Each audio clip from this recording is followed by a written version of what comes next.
Hello दोस्तों, कैसे हैं आप। दोस्तों, आप लगातार वर्ग दो की तैयारी जारी रखे हुए हैं और संबंध में मैं भी लगातार वीडियो ला ही रहा हूं। वर्ग दो का पाठ्यक्रम के अनुसार कैसे आप अपना जो मेन सब्जेक्ट है उस पर अच्छे से पकड़ बना सकते हैं, कल इस पर मैं वीडियो लेकर आया था। आज हम बात करेंगे ओल्ड एग्जाम पेपर 2018 की, जो कि वर्ग दो के हुए थे। आपको अपने सब्जेक्ट के पेपर डाउनलोड करने हैं, उसके बाद आप उन्हें कैसे हल करें वो मैं इसमें बताने वाला हूँ। जैसे कि उदाहरण के लिए मैंने एक पेपर डाउनलोड किया है जो 9 मार्च 2019 सेकंड शिफ्ट का है दोस्तों, और ये वर्ग दो का है। इसमें हमारा जो मेन सब्जेक्ट यानी कि आपका जो भी मेन सब्जेक्ट हो उसी पर आपको अभी फोकस करना है। जैसे कि ये उदाहरण के लिए मैंने हिंदी का पेपर डाउनलोड किया है, और यहाँ पर यदि आप पहला क्वेश्चन देखेंगे दोस्तों, क्योंकि आपको कैसे पढ़ना है वो मैं इसमें बता रहा हूँ। जैसे आप पहला क्वेश्चन देखेंगे कि जो बच्चा जितना जल्दी बोलना सीखता है वो उतना ही, ठीक है। अब यहाँ पर जो ये प्रश्न है वो आपके है शिक्षा शास्त्र से रिलेटेड, है ना। और हिंदी में शिक्षा शास्त्र की आपको पकड़ अच्छी होनी चाहिए, क्योंकि आपका जो भी मेन सब्जेक्ट, चाहे मैथमेटिक्स हो, साइंस हो, किसी भी सब्जेक्ट में आप एग्जाम देंगे उसका शिक्षा शास्त्र, शिक्षण विधियाँ आपको पता होनी चाहिए दोस्तों, ठीक है। तो यहाँ पर आपको यहाँ पर फोकस रखना है। अब यहाँ पर हम जो है और भी देखते हैं प्रश्न जो कि हमारे काम के हैं। मैं आपको बता रहा हूँ कि कैसे आपको इसे हल करना है। इसमें देखें इनमें से किस छंद के प्रत्येक चरण में, अब यहाँ पर देखें जब भी छंद वगैरह आए तो आपकी जो भी भाषा के टीचर हैं उनकी व्याकरण अच्छी खासी होनी चाहिए, आपकी व्याकरण पर पकड़ होनी चाहिए, तभी आप इसको हल कर सकते हैं। तो प्रश्न आपके सामने है, ठीक है। अब यहाँ पर हम गलती क्या करते हैं कि हमने प्रश्न पढ़ा, जब भी आप ओल्ड एग्जाम पेपर हल करते हैं, और उस पर टिक लगा देते हैं जो सही आंसर है, ठीक है। तो यहाँ पर हमारी तैयारी तो ठीक है, टेस्ट हो रही है, लेकिन हम एक चीज़ भूल जाते हैं। यहाँ पर जो 4 ऑप्शन दिए गए हैं हमें चारों के विषय में ही पता होना चाहिए। जैसे कि इसके 4 ऑप्शन कौन कौन से हैं: चपैया छंद, सबैया छंद, अंचारी छंद, कुंडलिया छंद, ठीक है। ये 4 छंद हो गए। इन चारों के विषय में आपके पास जानकारी होनी चाहिए, ठीक है। तो ये एक बहुत अच्छे से तैयारी हो सकती है, क्योंकि हम क्या है कि जो भी सही आंसर है उसी को पढ़कर आगे बढ़ जाते हैं, जो कि हमारी अधूरी तैयारी दर्शाती है। हमें तैयारी करनी है पूरी। व्याकरण पे हमने अच्छी खासी पकड़ बना ली है, फिर भी जो 4 ऑप्शन हैं उन्हें से लिख लें दोस्तों, और उन पर आप प्रैक्टिस करें। अब इसमें और आगे देखें हम, अर्ध सरकारी पद से क्या तात्पर्य है। हम पहुंचेंगे कि इस पर जो सही आंसर है उस पर टिक कर दिया, नहीं। तो चारों ही ऑप्शन दिए गए हैं उनके विषय में हमें जानकारी होनी चाहिए। आगे देखें फिर से, ग्रामर का बहुत बड़ा हाथ होता है आपकी सफलता में। यदि आप भाषा के टीचर बनना चाह रहे हैं तो यहाँ पर देखें दोहा और रोला। तो यहाँ पर आपको ये चारों ऑप्शन है ना, इन चारों की ही जानकारी होनी चाहिए। ये मैं किस बेस पर बोल रहा हूँ, आप कहेंगे सर आप ऐसे बोल रहे हैं कि चारों की जानकारी होनी चाहिए, तो वो भी मैं आपको बताऊंगा। यहाँ पर आप देखें आगे, ईशिया तू ना गई मेरे मन से, ठीक है। तो यहाँ पर ये पूछा गया है कि किसके द्वारा ये निबंध लिखा गया है ना। तो हम क्या है कि हम कहेंगे कि भैया ये तो रामधारी सिंह दिनकर हैं, इनका ही आंसर सही है और याद कर लिया, नहीं। यहाँ पर आपको हजारी प्रसाद द्विवेदी ने कौन कौन सी रचना है, लेखक, निबंध, जो भी कुछ इनके विषय में है सब आपको पता होना चाहिए। पद्मनाभ पुन्नालाल बख्शी के विषय में आपको पूरा पता होना चाहिए। हमारे श्री जयशंकर प्रसाद जो हैं उनके विषय में आपको पूरा पता होना चाहिए, है ना। तो एक पर रुक कर नहीं रहना। जैसे कि हमने कहा कि श्री रामधारी सिंह दिनकर हो गए, ठीक है, अब हम इन पर ही रुक कर रह गए और आगे बढ़ गए तो हमारी पढ़ाई अधूरी ही मानी जाएगी।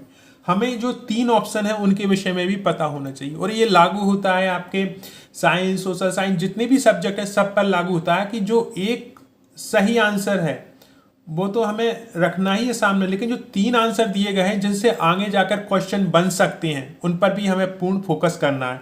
ऐसे आप हर एक जो आपके एग्जाम हो चुके हैं वर्ग 2 के, उनसे आप एक अलग से नोट्स बनाएं। आपका सिलेबस है उस अनुसार तो आप नोट्स बना ही रहे हैं, लेकिन इसके अलावा जो आपका पेपर है उनसे भी आप नोट्स बनाएं दोस्तों।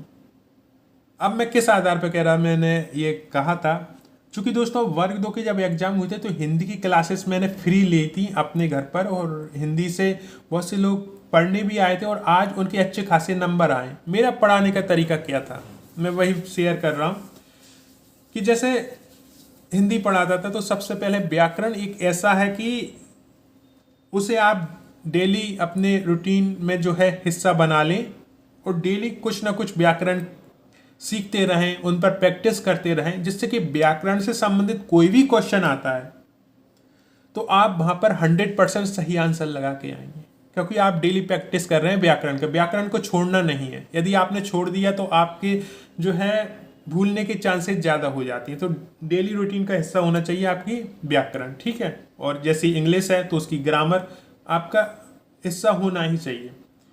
इसके अलावा शिक्षण विधियाँ, शिक्षा शास्त्र, यहाँ पर हिंदी से रिलेटेड शिक्षा शास्त्र आपको अच्छे खासा आना चाहिए, क्योंकि उससे संबंधित क्वेश्चन बन सकते हैं, ठीक है, वो बने भी हैं और आगे भी आएंगे। इसके अलावा ये 2 चीज़ें मैं पढ़ाता था। तीसरा ये है कि जो भी 4 ऑप्शन होते थे हम उनसे 4 प्रश्न बना सकते हैं, ठीक है। अब यहाँ पर आप देखें कि इस बार तो उन्होंने सही आंसर जो है श्री रामधारी सिंह दिनकर है, लेकिन अगले जो क्वेश्चन बन सकते हैं वो श्री हजारी प्रसाद द्विवेदी, श्री पद्मालाल पुन्नालाल बख्शी जी, श्री जयशंकर प्रसाद जी से बन सकते हैं। तो इनके विषय में हमें जानकारी होनी चाहिए। हालांकि हम जब अपना सिलेबस कंप्लीट करते हैं तो ये सब हम उसमें पढ़ते चले जाते हैं, लेकिन विशेष ध्यान किस चीज़ पर देना है ये हमारे जो पुराने ओल्ड एग्जाम पेपर हैं वो हमें बताते हैं, वो हमें सिखाते हैं। तो हुआ ऐसा कि जितने भी लोग जैसे मैंने उन्हें पढ़ाया और जैसे समझाया उस हिसाब से उन्होंने नोट्स तैयार किए ना, तो एग्जाम में उन्हें प्रॉब्लम्स नहीं आई। अब आप कहोगे कि 2018 में ये एग्जाम हुए थे, उससे पहले जो नोट्स बनाए गए वो किस आधार पर बनाए गए? तो यहाँ पर रीट है, यूपी टेट है, आपके छत्तीसगढ़ के एग्जाम पेपर हैं, आपके बिहार के हैं, उनका विश्लेषण लिया गया था। क्योंकि आप कहीं ना कहीं देखेंगे सिलेबस मैच करते ही हैं हर राज्य के, तो जो भी सिलेबस मैच हो रहा था उस हिसाब से जो है क्वेश्चन ढूंढे गए थे, और वही मैं लाया था कि यदि एक प्रश्न भी मिल गया तो उससे हमारे 4 क्वेश्चन तैयार हो रहे हैं, और इसके नोट्स अलग ही बनाए गए थे।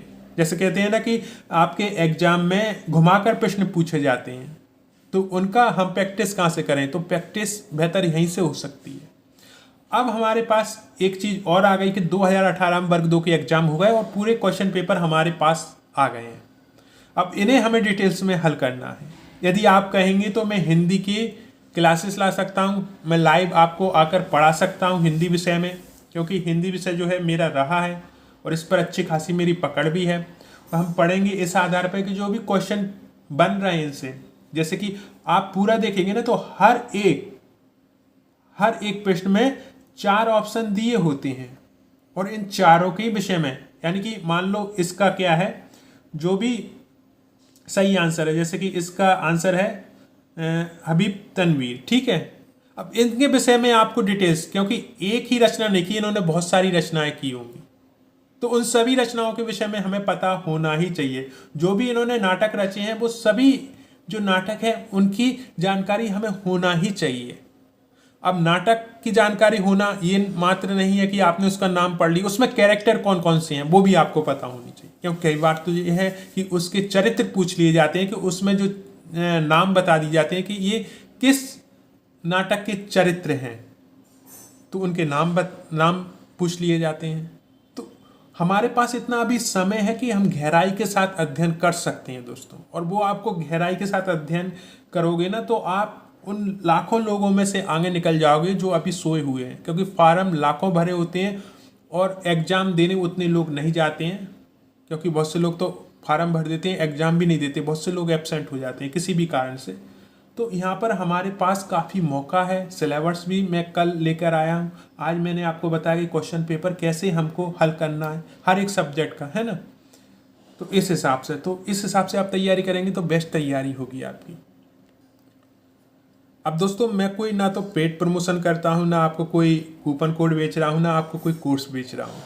जो आपका एक सपना है ना शिक्षक बनने का, बस मैं उसमें थोड़ा सा अपनी भूमिका निभाना चाहता हूँ, आपको पढ़ाई से जोड़े रखना चाहता हूँ, क्योंकि मुझे मालूम है कि आप कल के शिक्षक बनोगे, आपके अंदर वो क्षमता है कि आप शिक्षक बन सकते हो। सिर्फ आप भटको नहीं, तैयारी जारी रख सको। कैसे तैयारी करनी है वो आप बेहतर सोचें, बेहतर तरीके से बताएं, और कोई भी जो आपको लग रहा है कि वो सही से तैयारी नहीं कर पा रहा है तो उसे भी आप गाइड करें, जिससे कि हम सभी मिलकर इस महायज्ञ में सफल हो सकें।